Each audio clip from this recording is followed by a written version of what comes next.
But as we all know, that all changed in 2024 when McLaren produced the best car on the grid. Lando Norris had already established himself as a rising star on the grid, but this year he took another step forward. Last year, McLaren gave Oscar Piastri and Lando Norris a car that was not fit to compete for anything. The 2024 Formula 1 season will go down in history as the year McLaren shocked the world. From a dismal 2023 season to dethroning Red Bull in what seemed one of the most dominant eras in Formula 1, McLaren's Constructors' Championship this year is a testament to resilience, strategy, and sheer driver talent. Let's dive deep into this astonishing turnaround. To really appreciate what McLaren have done this year, we need to go back to last year, the 2023 campaign, and look at how bad they were. Last year, McLaren gave Oscar Piastri and Lando Norris a car that was not fit to compete for anything. To highlight this point, just look at the first race of last year where McLaren finished at the bottom. They finished behind Williams, they finished behind Sauber, they finished behind teams that they usually should not be finishing behind. And it wasn't really a question about the driver talent, because as we've seen this year, when you give Oscar and Lando a competitive car, they can do wonders. But last year, as I said before, the car was just horrible. It was slow going around corners, it was aerodynamically inefficient, a massive contrast to the car that McLaren have today. It resulted in McLaren last year only scoring 97 points compared to Red Bull's almost 850 constructor points. Experts like Mark Hughes and Sam Collins attributed McLaren's downfall to a delayed development cycle and the poor understanding of the new technical regulations introduced in 2022.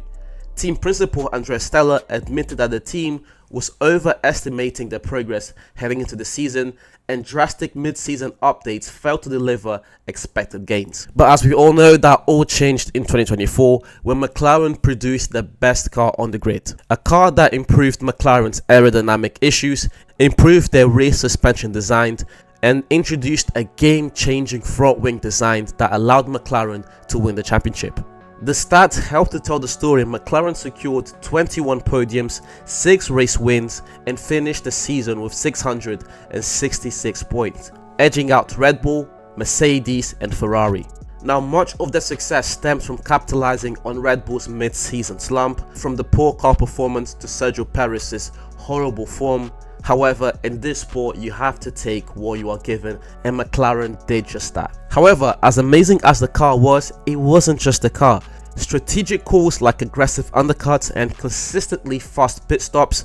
Take for example this week's Abu Dhabi's, with Lando Norris's only pit stop lasting 2 seconds, a perfect pit stop. It was moves like this that won McLaren critical points. Zak Brown's leadership in reorganizing their technical structure and Stella's calm but decisive race day management played pivotal roles. Now that we've talked about the amazing improvements to the car and of course the incredible management of both Zak Brown and Stella, it is time to talk about the drivers. Lando Norris and Oscar Piastri this year showed that they are the best pairing in Formula 1. Lando Norris had already established himself as a rising star on the grid, but this year he took another step forward. People love to talk about how Lando Norris ended up losing the Drivers' Championship to Max Verstappen. However, Max Verstappen is one of the greatest drivers in Formula 1 history. Some people already call Max Verstappen the greatest driver in Formula 1 history, and Lando Norris was able to go neck and neck against him. This year, Lando took another step forward, winning 5 races and constantly being on the podium. Meanwhile, Oscar Piastri, on his second season in Formula 1, was able to shut down any doubts, winning 2 races, and just like Lando constantly being on the podium finishes, the duo was able to score more points than anyone else in the grid. Now, was it pure talent on McLaren's improved car that brought the best out of Lando and Oscar? Experts like Karen Chandok argued that Piastri's adaptability and Norris' maturity were amplified by a car that finally was capable of challenging for wins consistently. Behind every on-track success lies a strong off-track foundation. Zak Brown's decision to overhaul McLaren's technical department after 2023, including hiring personnel like David Sanchez from Ferrari, laid the groundwork for this comeback. Meanwhile, Andrea Stella's engineering-first approach ensured that performance gains translated seamlessly to the track. While Zak Brown is often criticized for his business-minded approach, this season showed his ability to combine commercial success with sporting excellence. Critics now agree that McLaren's collaborative team culture, emphasized by both Brown and Steller, was pivotal to their turnaround. As McLaren basks in their 2024 glory, the focus shifts to 2025. With Red Bull determined to reclaim the throne and Ferrari closing the gap, McLaren faces the challenge of sustaining their success.